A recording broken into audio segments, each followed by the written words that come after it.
now turn to part 1. Part 1. You will hear a man called Jack giving advice to a friend about surfing holidays. First, you have some time to look at questions 1 to 6.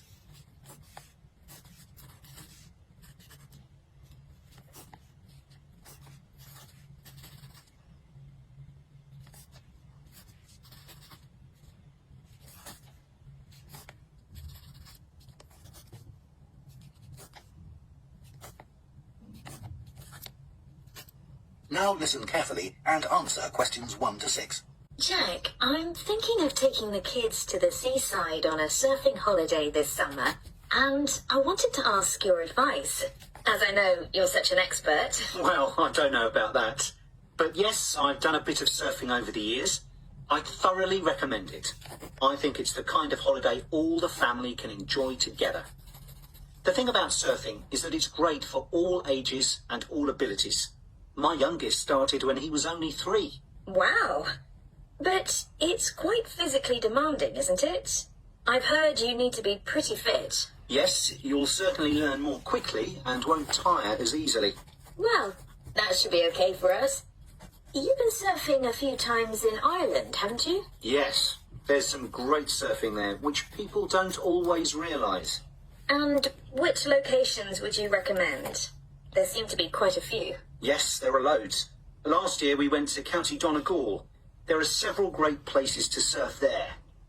What about in County Clare? I read that's also really good for surfing. Yes, it is. I've been there a few times. Most people go to Lahinch. My kids love it there. The waves aren't too challenging and the town is very lively. Are there good hotels there? Yes, some very nice ones. And there are also a few basic hostels and campsites. It's great if you need lessons, as the surf schools are excellent. Sounds good. Yes, and there's lots to see in the area, like those well-known cliffs. I've forgotten the name of them. Oh, don't worry. I can look them up. I've also been surfing in County Mayo, which is less well known for surfing, but we had a really good time. That was a few years ago, when the kids were younger. There's a good surf school at Carraniskey Beach. How do you spell that? Carraniskey.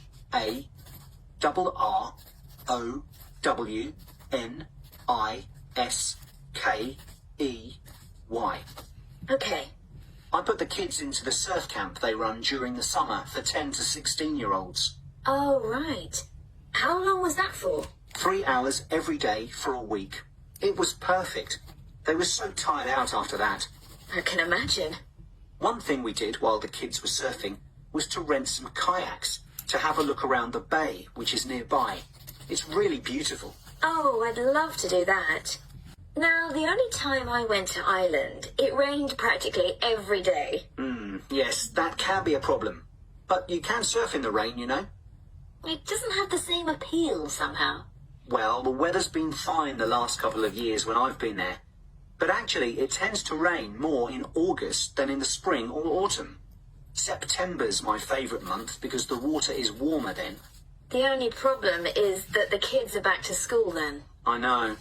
But one good thing about Irish summers is that it doesn't get too hot. The average temperature is about 19 degrees, and it usually doesn't go above 25 degrees. That sounds all right. Now, what about costs? Surfing is a pretty cheap holiday, really. The only cost is the hire of equipment. You can expect to pay a daily rate of about €30 for the hire of a wetsuit and board. But you can save about €40 if you hire by the week. That's not too bad. No. It's important to make sure you get good quality wetsuits. You'll all get too cold if you don't. And make sure you also get boots. They keep your feet warm, and it's easier to surf with them on too. Okay, well,